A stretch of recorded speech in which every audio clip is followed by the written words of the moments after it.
பிரியமானவர்களே, வாழ்வின் வெளிச்சம் வேத வசனத்தின் மூலமாய் உங்களை சந்திப்பதில் மிகுந்த மகிழ்ச்சி.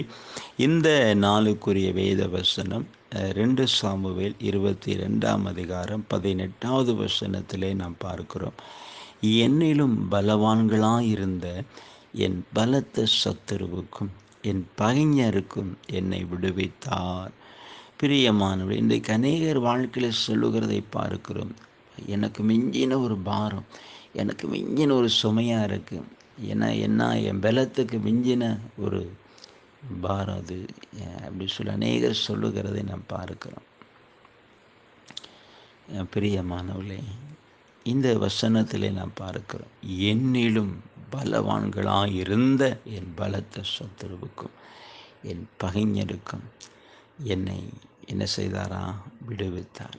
இன்றைக்கும் நீங்கள் நினைக்கலாம், இப்போ இவ்வளோ பெரிய பிரச்சனை, இவ்வளோ போராட்டம், இவ்வளோ நெருக்கம், என்னால் தாங்க முடியல, சமாளிக்க முடியல என்று கலங்கி இருக்கிறீங்களா?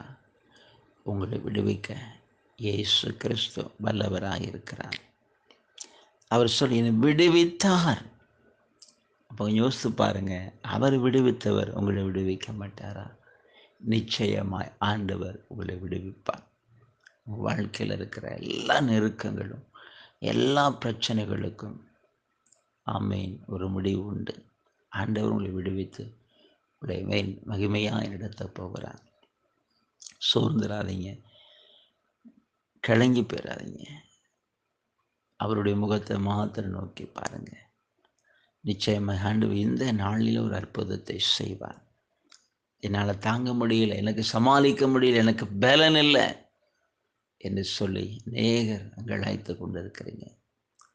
ஆண்டவர் உங்களை பலப்படுத்துவார். ஆண்டவர் உங்களை திடப்படுத்துவார். அவர் உங்கள் கரங்களை பிடித்து உங்களை நடத்தி கொண்டு போவார். ஒன்று உங்களை மேற்கொள்ள விடமாட்டார், ஒன்று உங்களை சேதப்படுத்த விடமாட்டார். உங்களை அவர்களது விடுவிப்பார், விடுவித்து உங்களை நடத்துவார். நாம் ஜெபிப்போம். நன்றி தகப்பனே, இன்றைக்கும் இந்த வார்த்தை கேட்கிற ஒவ்வொரு பிள்ளைகளுக்காக நான் ஜெபிக்கிறையா, உடைய வல்லமை இறங்கட்டும். இன்றைக்கு ஒரு அற்புதத்தை செய்து உடைய பிள்ளைகளை நீர் ஆசீர்வதித்து வழிநடத்தும்படியாக நான் ஜெபிக்கிறேன். உடைய முகத்தை நோக்கி நாங்கள் பார்க்கிறோம். உடைய வெளிச்சத்தை உதிக்க பண்ணும். பிள்ளைடைய வாழ்வில் இருக்கிற எல்லா இருள் விலகட்டும். உடைய மகிமை உதிக்கட்டும். ஆண்டுடைய வல்லமை இறங்கட்டும். இந்த நாளிலே ஒரு அற்புதத்தை உடைய பிள்ளைகளுக்கு செய்து ஆசீர்வதித்து மகிழ பண்ணும். சில அன்பு காரணங்கள் உண்மை துடிக்கிறோம். நல்ல பிதாவே, ஆமேன், ஆமேன்.